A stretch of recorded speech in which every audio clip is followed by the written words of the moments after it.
Today is February 11th, and I'm reading from Mark chapter 8. There is never a dull moment in Jesus' life.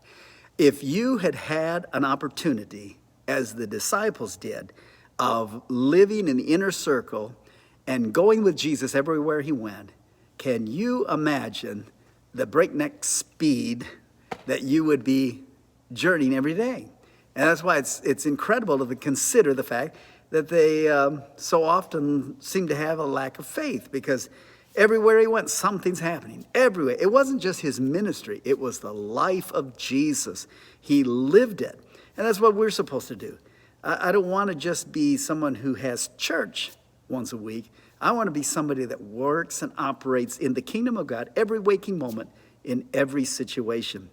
Well, once again, Jesus is ministering to people, and they start getting hungry. And so Jesus, the disciples are saying again, and you look in the first few verses there, hey, we better send these people away. They're getting hungry, and they can find something to eat. And Jesus is saying that he's going to take care of it.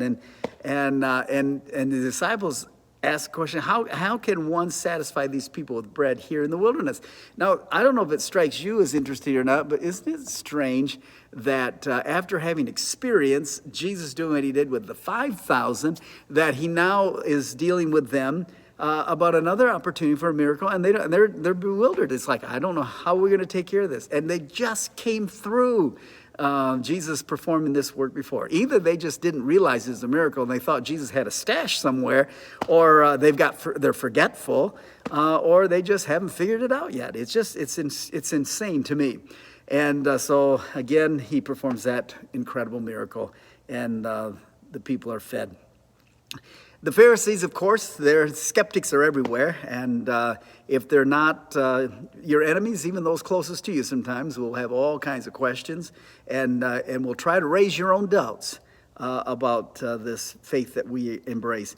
The Pharisees came in verse 11 and began to dispute with him. They love to argue. There are some people that just love debate. They just love conflict. You ever notice that?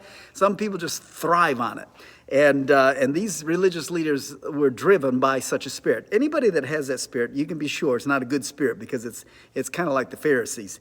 And Jesus sighs deeply. It's kind of nice to see Jesus agonizing about behavior of people. And he says, this generation seeks for a sign.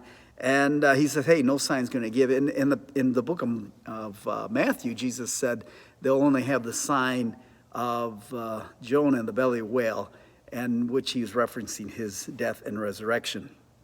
So, but then Jesus, alone with his disciples, he's warning his disciples, be careful, beware of the leaven of the Pharisees. And I think that, when you think of leaven, you consider how just a little bit of leaven in a clump of dough will infect the entire clump. And so what happens is that, you put that in there, it just starts growing, and it will overflow. It will just come over the sides if you have dough inside of a bowl. And so Jesus is giving this analogy of the Pharisees being just like leaven. And that's not a good thing. That means be careful, be on your guard. Don't let this get. There are certain spirits that attach themselves to people that you and I have to watch, because they're seductive. They can get on the inside of you. They can stir things up on. So you and I have to be on our defense. We have to always be alert. And Jesus is giving this kind of warning. Be careful of this spirit, this pharisaical spirit. Be careful of it. It comes in a lot of different shapes and forms and sizes. So just be aware of that. And then they're thinking he's talking about, bread again. And so Jesus is disturbed about this. And he says this in verse 17, is your heart still hardened? Okay. And then he says, having eyes, you don't see. Having ears, you don't hear. And don't you remember? These are the things I was just talking about before. It's astonishing to me. I'm sure that I would do the same thing. Okay, I'm not suggesting, but we know now, looking back historically, and then knowing who our Jesus is, We're on this side of the resurrection, right? So we have a little different perspective. But he identifies that the problems the disciples have is hardening of heart. And these are things that we have to do self-examination, and we have to constantly do this. All of us do, is to be sure, I don't want a hardened heart. And what is it that contributes to a hardened heart? And what are the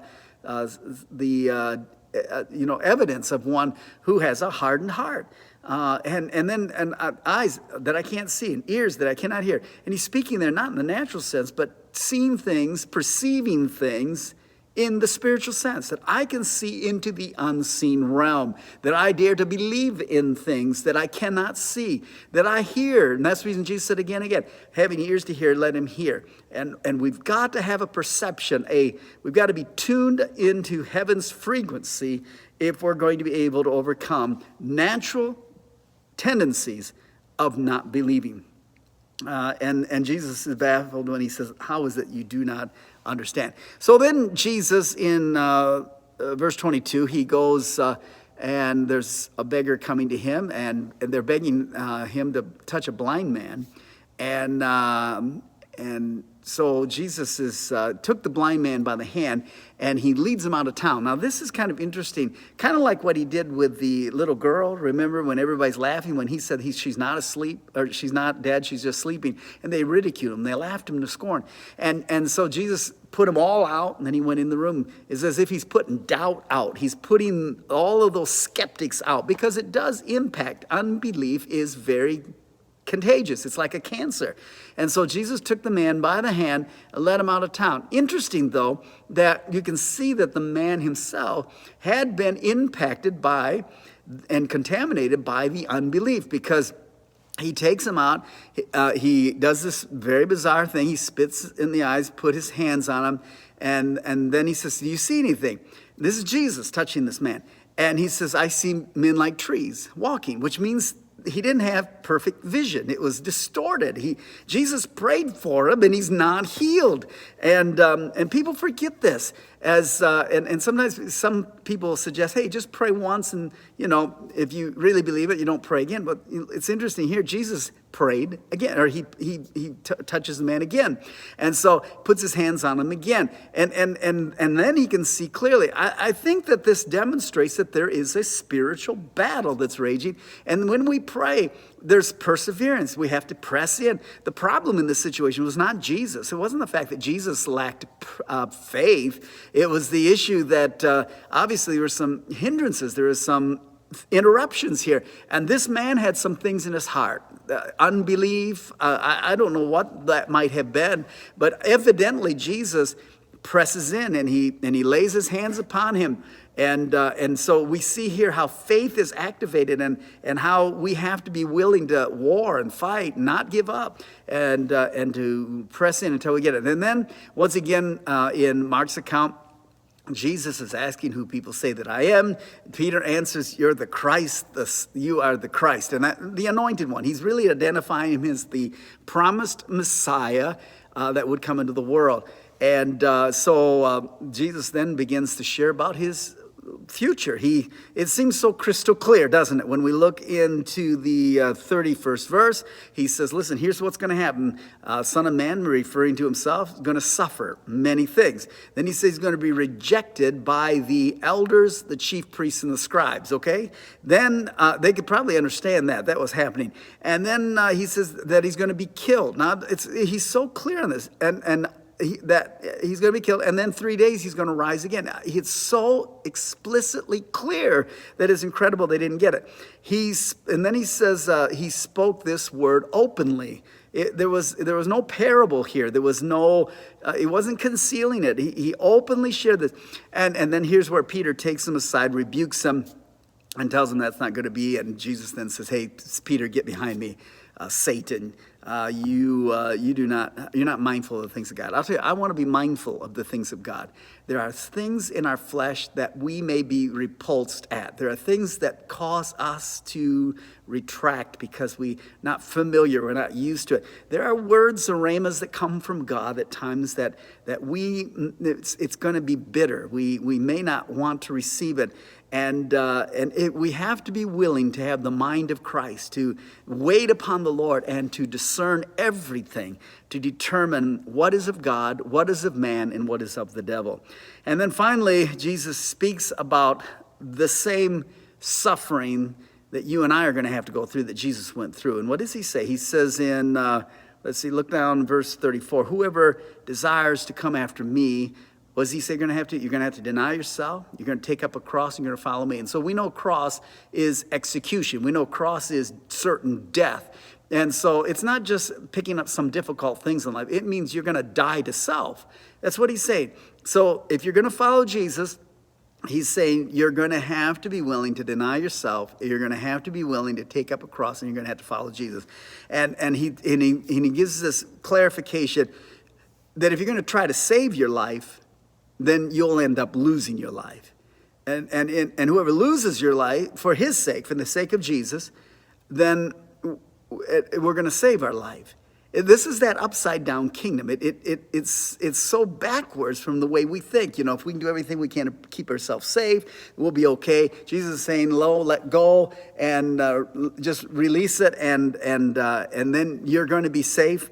And it all just seems so backwards. But Jesus brings it right down to the point. He says, whoever is ashamed of me and is ashamed of my words, then he says the Son of Man will also be ashamed of that person when he comes in the glory of the Father with the holy angels. Oh, I pray that we would indeed heed the instructions of Jesus. And I think for myself, I want to be someone who's willing to deny myself. And I want to be someone who takes up the cross of Jesus, certain death of Rick Webb, and I want to follow Jesus with my whole heart. And I want to be unashamed of the gospel. I don't want to back down. I don't want to bend or bow. I really want to be all out for Jesus. And what does it profit you and I if we were to gain the whole world and lose our own soul? Well, we know the answer to that. And friend, I just want to say to you today, there is no other alternative for you and I but to go all out for Jesus. There's nothing else. Everything else is all fluff. It's a facade. It's fake. It's not real.